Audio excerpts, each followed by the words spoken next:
If you can do your basic mathematics, we'll tell you it's a 307 metre velodrome, an unusual distance for a track.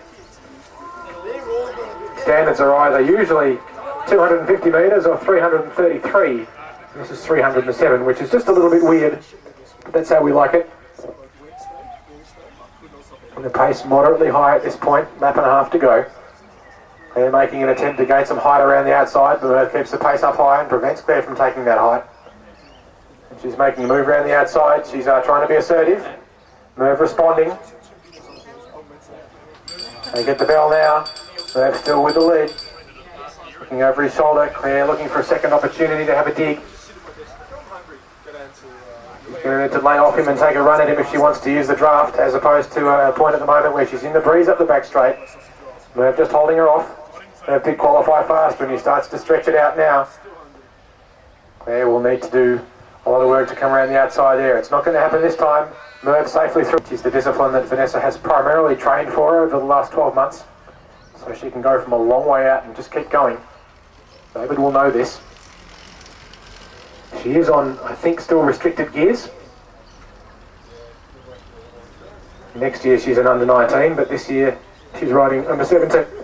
Pardon me, under 17 restricted gearing, the 6.5 metre, 82-inch rollout.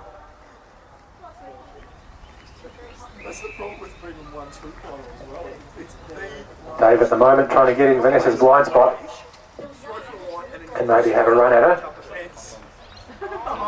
Vanessa makes the move now with about 350 metres to go. David responds promptly and has got her wheel.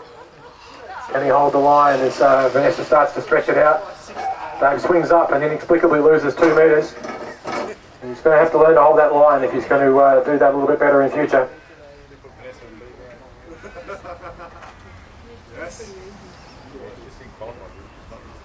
And Vanessa is going to cruise through to take this one. David's still coming, but I don't think Vanessa... Giramondo created aboc warm jacket, and I can tell you it's pretty good. It's made out of the Super Roubaix fabric that Ian McGinley pioneered in a skin suit, believe it or not, and we're going to continue to stir him about it, but it is a bloody good idea.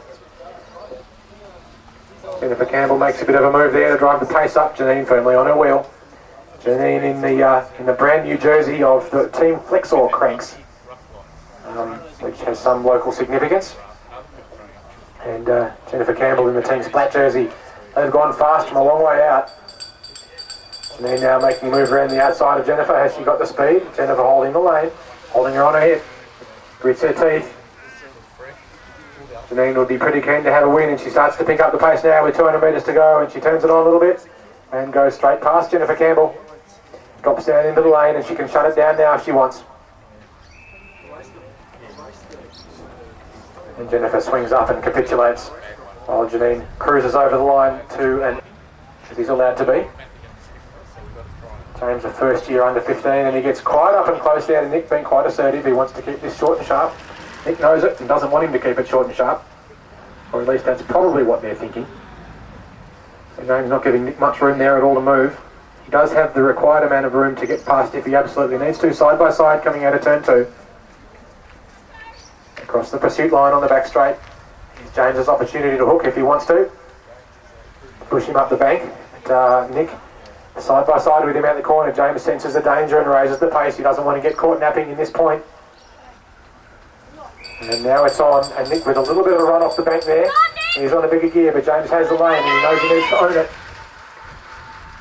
And James starts to stretch it out. Nick on that bigger gear. He's going to have to do a bit of work if he's to pull him back. He is on a bigger gear. If he can get a run at James, he's still a chance in this race. James now lifting and knows that this is going to take a bit of sting out of him for the final. Here comes Nick Mark around the back.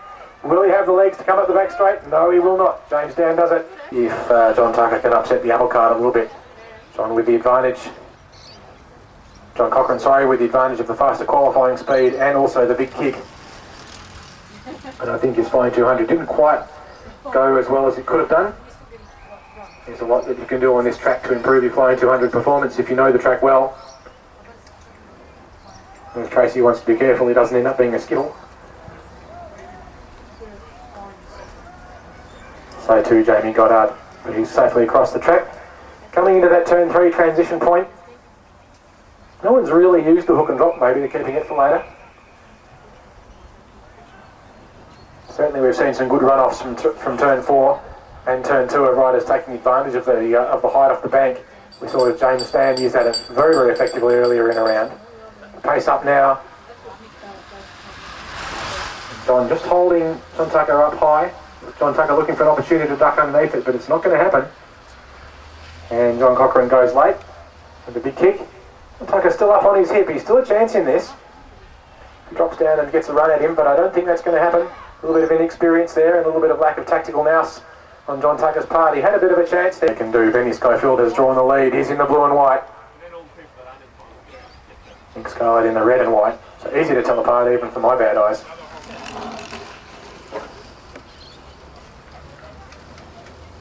Nick content to sit in that vulnerable following low down position, which is really a spot you never really want to be in because you're giving an awful lot of opportunity away to the lead rider.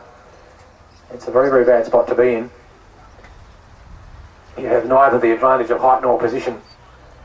And basically you're a sitting duck if the rider on the front decides to move. And he's still doing it.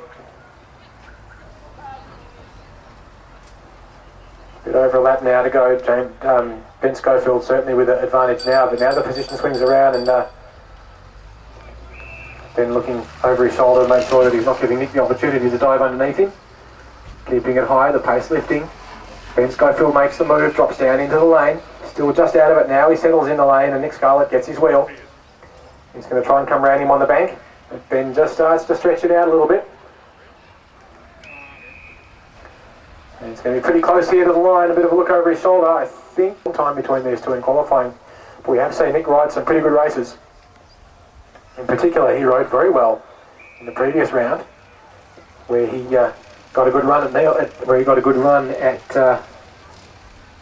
Jamie Goddard and actually managed to sneak around the outside of him, which was quite a good piece of riding. He learnt a lot from his first race, where he drifted wide against Neil Robinson and lost a fair bit of ground.